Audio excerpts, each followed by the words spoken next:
Scottie Scheffler, Nelly Korda, Brooks Koepka are all the best in the world at rotating their hips. And if you're not rotating your hips, your lower back is interning and it did not apply for that job. It's just like you trying to start a lawnmower only using your shoulders. So think about the last couple times you played golf. At the end of your round, was your back and upper body really tired, but your lower body and legs were totally fine?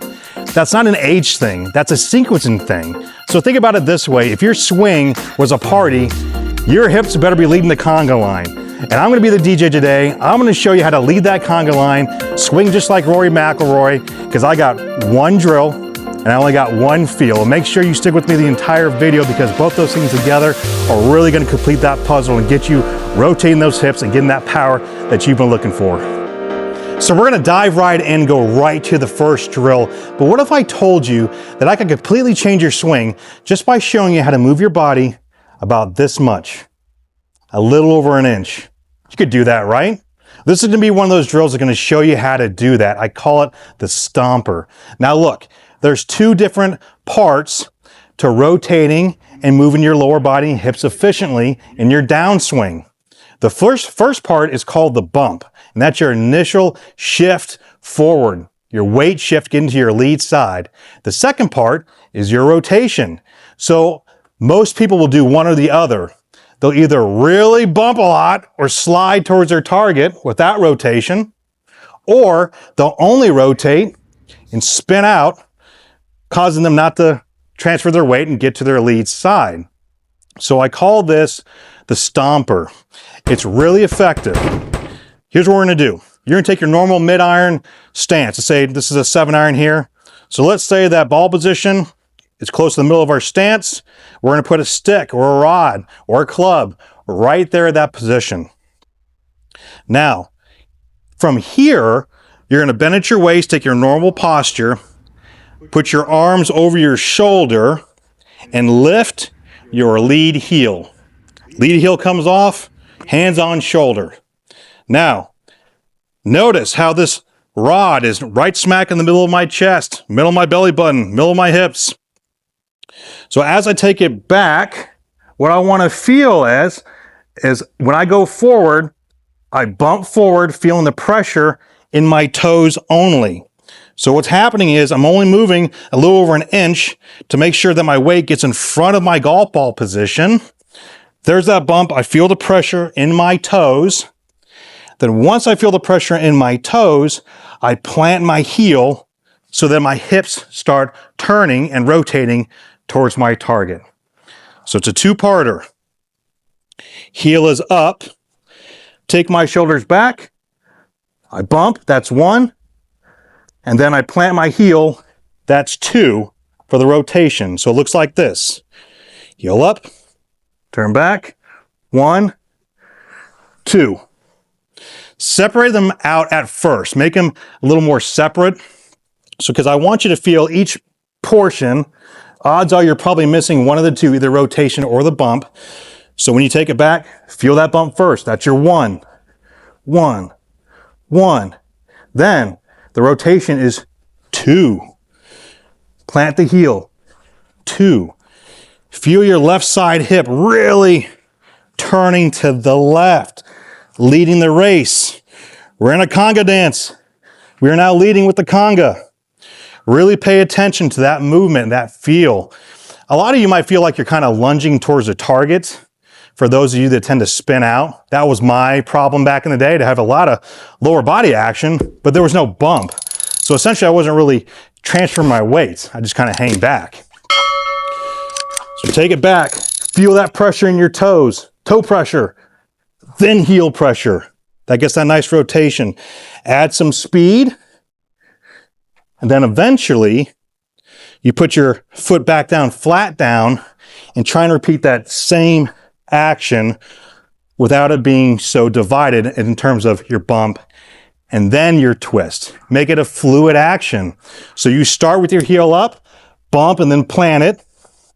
And then during the actual real time, keep your foot nice and flat and try to make it a fluid action, having a little bit of a bump of a little over an inch and then rotating back to that left side. That's the drill, the Stomper. It's great. It's great for feels.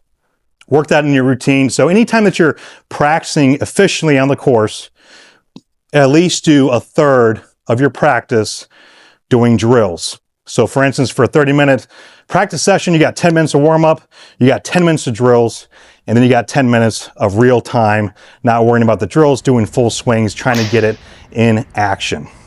Now, what's the problem with not doing this properly, without bumping, without turning? Well, number one, loss of power is probably the number one cause of doing this. That little bump move puts so much extra force in the back of that golf ball, generating a lot more ball speed and club speed.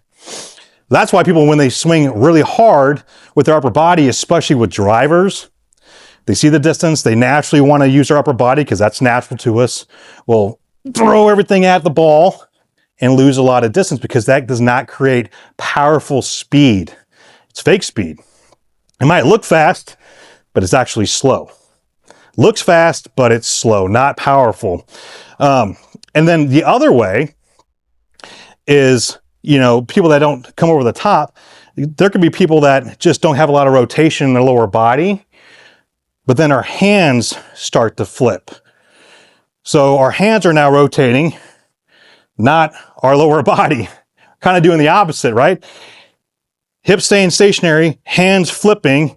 Well, then you get those all sorts of left, rights, swings, a lot of hooks that way. So you want to feel like this is rotating, not your hands. And then of course, you know, contact, poor contact.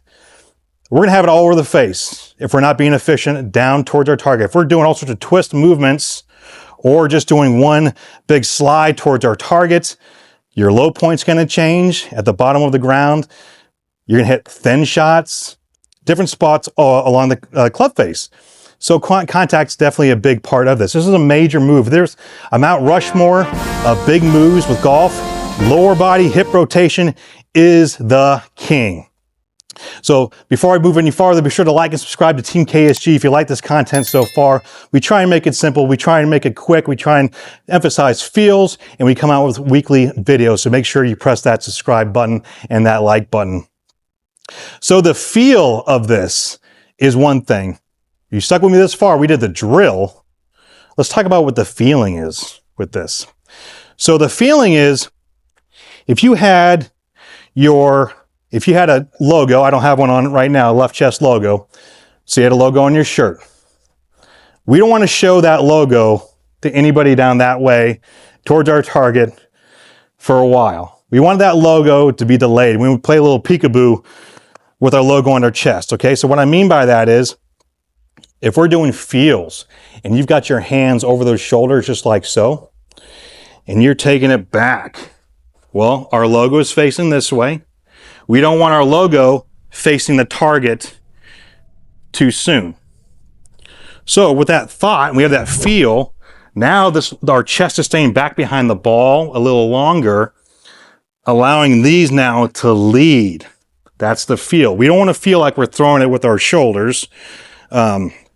We want to feel like that our back stays towards the target. Our hips now lead the conga, and they go. Our logo now is delayed and will not get exposed until after our hips already clear out. And so what I said earlier about it feels like you're swinging fast, but you're actually swinging slow, that's what this does. This feel actually does the opposite. It makes you feel like you're going slow, but you're going very, very fast. This bump and that torque with your lower body causes those hands now to drop in the slot, as we're always trying to drop the club inside to out and have that nice little draw. But we can't do that if we don't feel like our hips are leading the race. That's the biggest thing. That's the feel. We want to feel like this is starting first so that our hands fall behind us. That is the problem that most people cannot get over. They want to rotate their hips. They want to lead that way, but they don't chase the right feelings because they're nervous about, well, how far they need to hit it. They get really tense in their upper body. And so all those will start turning a little bit too early. It's not about turning, getting through your shot necessarily. It's which area is turning, getting through your shot first. So if someone's really slicing the ball, they'll typically get their, chest and everything really involved, and this will turn way too early, not having any separation from our upper body to our lower body. But again, you're going to start feeling like you're swinging actually a lot slower, but you're not. You're going to swing a lot faster. And here at Old Hawthorne, we've got TrackMan here, with a bunch of other things, and we can measure swing speed. If you've got any kind of device, any device that shows your swing speed, I want you to swing how you normally do, feeling that upper body. I want you to try and swing as hard as you can, and try and swing as hard as you can with your upper body. Really try and get it out there. Then I want you to swing as fast as you can, leading with your lower body. And you tell me which swing speed goes faster. And I don't mean like a little bit faster, I mean a lot faster. A lot. I do that with my juniors a lot. We'll do speed testing just so they have the feel of what generates speed, power, consistency, and it's that lower body. So what we don't want to do, we don't want to feel like that our chest and our shoulders are leading the race. They're opening up too soon. They're too exposed. That's what I'm going to see more often than not.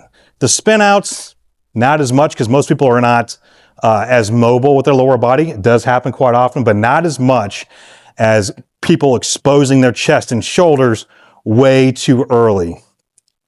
Well, I was saying earlier about people trying to work on rotation, they think about their upper body, so then they'll just throw their chest, their logo's looking at their target, way before their hips are. Hips are still pointing this way, but yet my shoulders are pointing this way, right at the target. And what's that cause? A whole bunch of pulls. And over the top, meaning our club's going outside to in, I'll either pull it, or if I do that with an open club face, there's my pull slice, weak cut, no distance, no consistency in your penalty shots. So we don't want that chest and those shoulders opening up too much. So remember, we're turning our hips, we're not turning our wrists. That's what we don't want, right? We don't want to have any flipping action this way. This is a lot easier to turn. Look at your arms, your wrists, your fingers, your elbows, your shoulders. There's a lot of joints around this area. A lot that has to go right in order for that ball to have any kind of power or stay straight if we rely on this upper body. But down here, we don't have near as many joints. We keep it nice and stable, and we use that as power. So when we do that, all the rest of our arms, hands, chest, shoulders can relax and fall into place, giving that nice inside to out swing path that we're looking for, getting rotated to our left side. So we had the one drill. We had the stomper. Hands over the shoulders, heel up. We turn back. Our one move is feeling the pressure in our toe. The second move is feeling the pressure in our heel. The feel is imagining our left chest logo is staying away from our target as our hips lead the race. So it's delayed. Hips are going forward. Our chest is nice and delayed, allowing that club to drop inside and get us turned all the way around to our target. Hey, if you like that video, be sure to like and subscribe to Team KSG. Also, I'd love to help you in person. Go to my website, 𝐸𝐵𝐾.com, schedule a lesson. I'd love to see you right here at the stable at Old Hawthorne. We'll see you next week.